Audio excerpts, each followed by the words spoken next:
Atos 16. Paulo leva Timóteo consigo. Paulo chegou também a Derbe e a Listra. Havia ali um discípulo chamado Timóteo, filho de uma judia crente, mas de pai grego. Os irmãos em Listra e Icônio davam bom testemunho dele. Paulo queria que Timóteo fosse em sua companhia, e por isso circuncidou-o por causa dos judeus daqueles lugares, pois todos sabiam que o pai dele era grego. Ao passar pelas cidades, entregavam aos irmãos as decisões tomadas pelos apóstolos e presbíteros de Jerusalém para que as observassem. Assim as igrejas eram fortalecidas na fé e dia a dia aumentavam em número. A visão em Troade.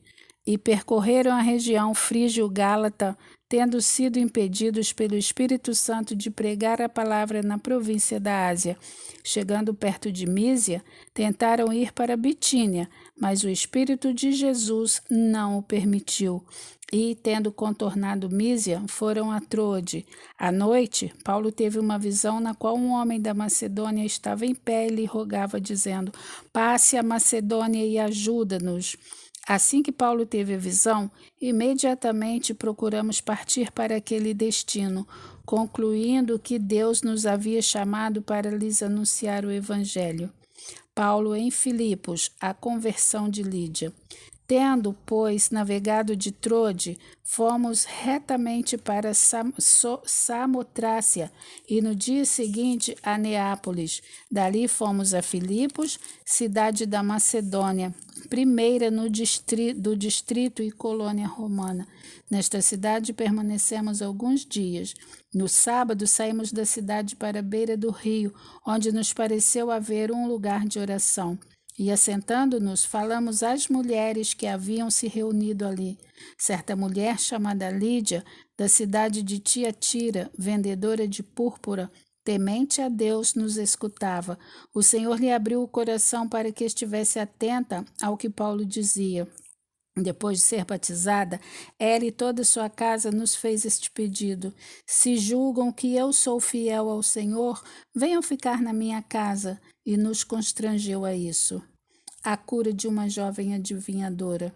Aconteceu que, indo nós para o lugar de oração, veio ao nosso encontro uma jovem possuída de espírito adivinhador, a qual, adivinhando, dava grande lucro aos seus donos. Seguindo a Paulo e a nós, gritava dizendo: estes homens são servos do Deus Altíssimo e anunciam a vocês o caminho da salvação.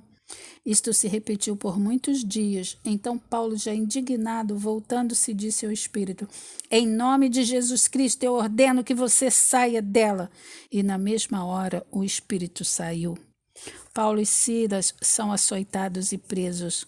Quando os donos da jovem viram que se havia desfeito a esperança do lucro, agarraram Paulo e Silas e os arrastaram para a praça, à presença das autoridades, e, levando-os aos magistrados, disseram: estes homens, sendo judeus, perturbam a nossa cidade, propagando costumes que não podemos aceitar nem praticar porque somos romanos.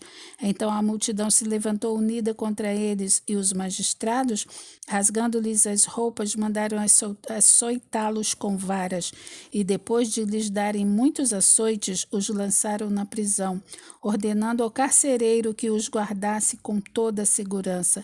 Este, recebendo tal ordem, levou-os para o cárcere interior e prendeu os pés deles no tronco. Por volta da meia-noite, Paulo e Silas oravam e cantavam louvores a Deus, e os demais companheiros de prisão escutavam. De repente sobreveio tamanho terremoto que sacudiu os alicerces da prisão. Todas as portas se abriram e as correntes de todos os presos se soltaram. A conversão do carcereiro. O carcereiro despertou do sono e, vendo abertas as portas da prisão, puxando a espada, ia suicidar-se, pois pensou que os presos tinham fugido. Mas Paulo gritou bem alto: não faça nenhum mal a si mesmo, estamos todos aqui. Então o carcereiro, tendo pedido uma luz, entrou correndo e, trêmulo, prostrou-se diante de Paulo e Silas. Depois, trazendo-os para fora, disse: senhores, que devo fazer para ser salvo? Eles responderam: creia no Senhor Jesus, e você será salvo, você e toda a sua casa. E pregaram a palavra de Deus ao carcereiro e a todos os que faziam parte da casa dele. Naquela mesma hora da noite, cuidando deles, lavou-lhes as feridas dos açoites. Logo a seguir, ele e todos os membros da casa foram batizados. Então, levando-os para sua própria casa, deu-lhes de comer e, com todos os seus, manifestava grande alegria por ter crido em Deus.